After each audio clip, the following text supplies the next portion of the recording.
Burning Point. Hello and welcome to the show. With me, Ekaterina Kudashkina. A decision to close the South Stream project in favor of the Blue Stream has become the biggest surprise during President Putin's visit to Turkey. South Stream is a pipeline project started back in 2012 to transport natural gas from the Russian Federation all the way to Austria through the Black Sea, Bulgaria, Serbia, Hungary and Slovenia.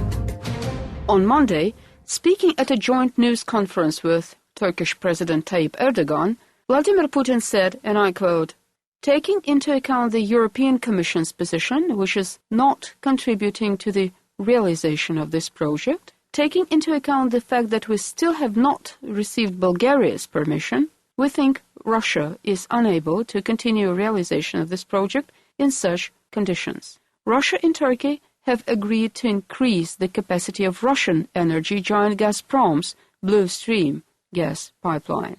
End quote. Well, Blue Stream is a major gas pipeline connecting Russia to Turkey through the Black Sea. Now we are taking a closer look to abandon the South Stream project in favor of the Blue Stream, together with our guest speaker Alexey Grivach, Deputy General Director of Gas Projects at Russia's National Energy Security Fund. It's absolutely clear that South Stream was stalled by Russia, but as a reaction on unconstructive position of EU regulators and EU countries involved in this project.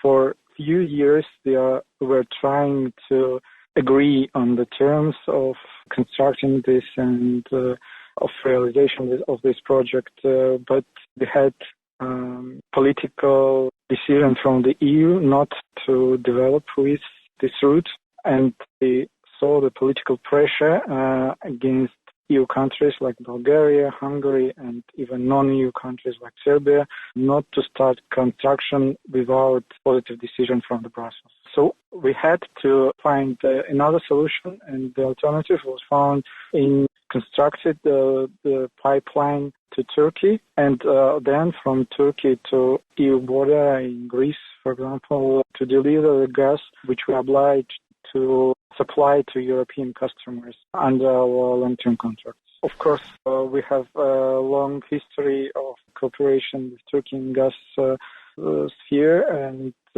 we have even joint investments in gas pipeline which is going across Ukraine, but in Bulgaria and Romania to deliver some gas over the western route to Turkey. And we have direct Blue Stream from Russia to Turkey across the Black Sea. And Turkey is our second largest gas customer. Of course, it's a matter of further negotiations. Now they stand on the position that we will fulfill this project by ourselves, but we welcome Turkish companies if they want to join us in the offshore part of this pipeline. And of course, we will have joint ventures to develop pipelines in Turkey to deliver gas from the Black Sea to the European border. This is an open secret that the politics in that part of the world in particular are largely defined by gas and oil interests of different parties involved. For sure, this huge project makes the Turkish dream of becoming the huge gas transit hub from to Europe closer. So, but first it was based on gas from Middle East and Caspian, and now it is coming out that it will be based. This hub will be based on Russian gas.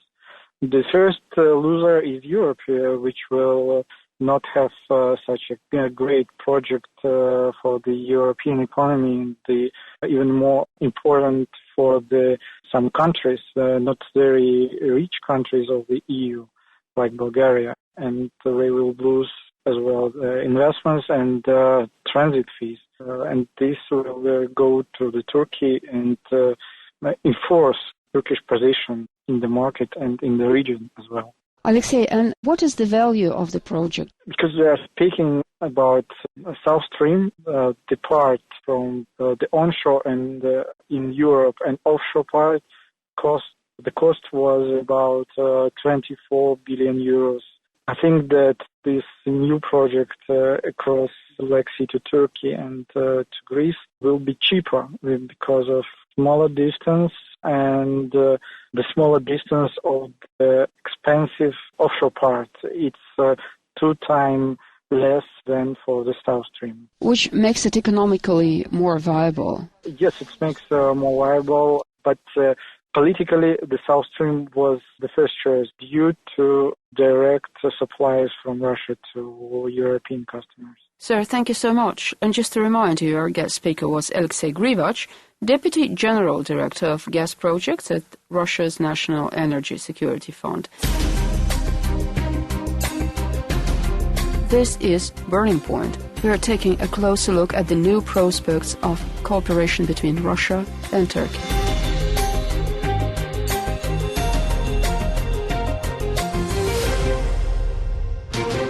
And now we are joined by our next guest speaker, and this is Ilter Turan, Professor of Political Science at Istanbul Bilgi University, Turkey. It seems that Mr. Putin and Mr. Erdogan have developed a personal relationship, and even though there are many points of disagreement between Russia and Turkey, they seem to be capable of not letting these differences get into the way of cooperation. And when Mr. Putin was coming, people all speculated on the agenda, but some things were known, that Turkey was interested in getting a reduction in the gas price that Turkey imports from Russia, since fuel prices in the world have been going down. It was hoped that maybe some grounds for cooperation in Syria might be found. There is talk of expanding economic relations. In particular, Turkey has been interested in expanding its agricultural exports to Russia in view of the fact that some of the foodstuffs that Russia imports from Europe are no longer available. So there were many issues on the agenda. In some areas, I think the leaders agreed to disagree, such as in the case of Syria. But there has been a small reduction promised in the price of gas, but it is not definitive because apparently the technical teams are still negotiating. But the surprise came when Mr. Putin announced that rather than developing the South Stream, which would have shipped natural gas through Bulgaria to Europe, the preference now is to sort of send the shipments to Turkey and then send the gas on to Europe from Turkey. This was unexpected, and people did not talk about it before, and it came as a surprise. What does Turkey stand to gain from this change of gas strategy in Russia?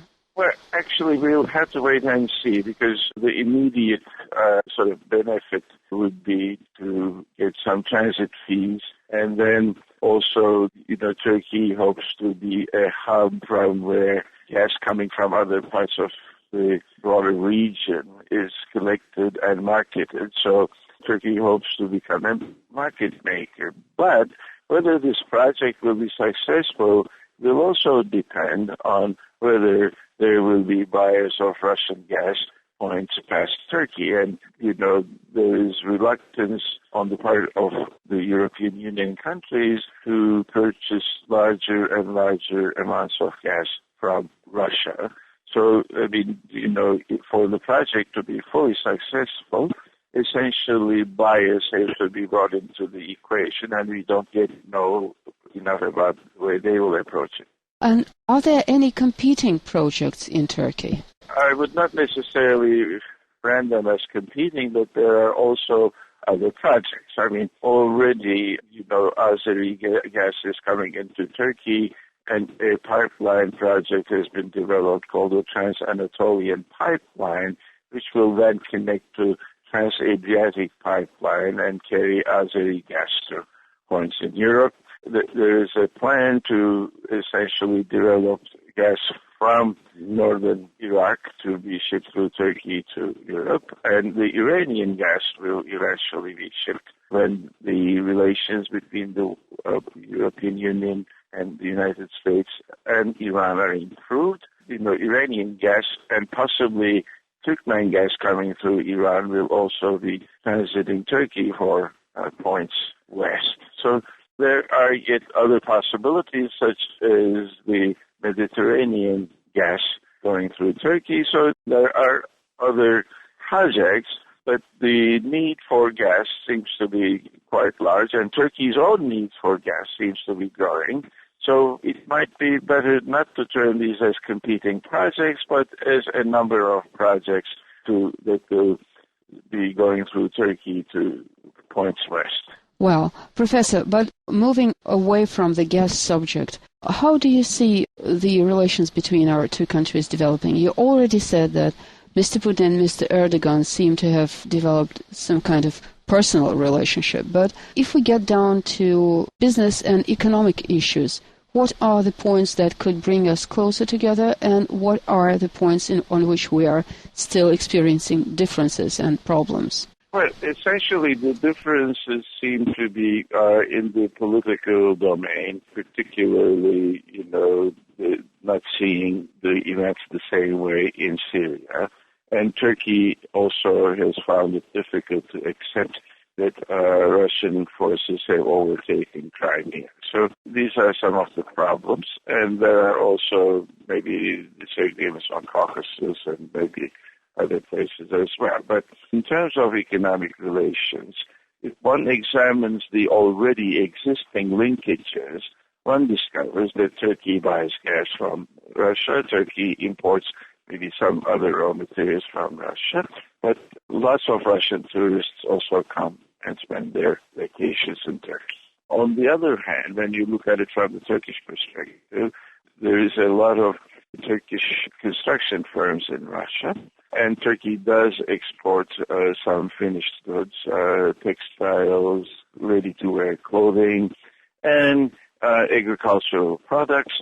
And Turkey wants this trade to grow even more and has been unhappy that progress in helping Turkey's exporting of agricultural products to Russia has been slow.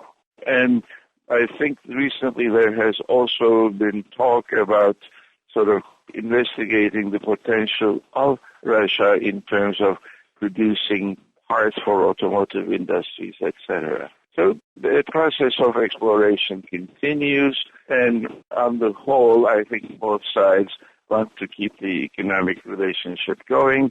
And one should also finally add another thing, and that is the Russians are constructing a nuclear power plant on the Mediterranean coast of Turkey, which is going to be the first power plant.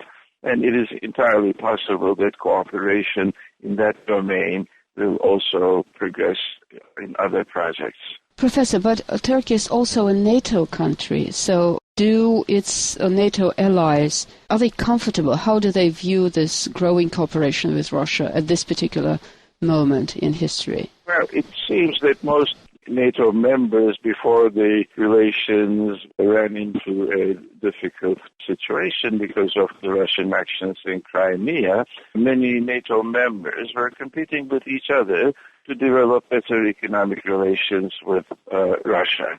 So there is no reason to sort of take Turkey out and say, if Turkey develops economic relations, it's problematical, whereas if other European countries develop economic relations more, it's not problematical. After all, Russia has a very comprehensive relationship, to the best of my knowledge, with Germany. And, there has been British firms or firms operating in Russia, and there are also activities of many other NATO countries. So there is no reason that the NATO countries should be particularly concerned that Turkey's relations are developing with Russia. Professor, thank you very much. Thank you.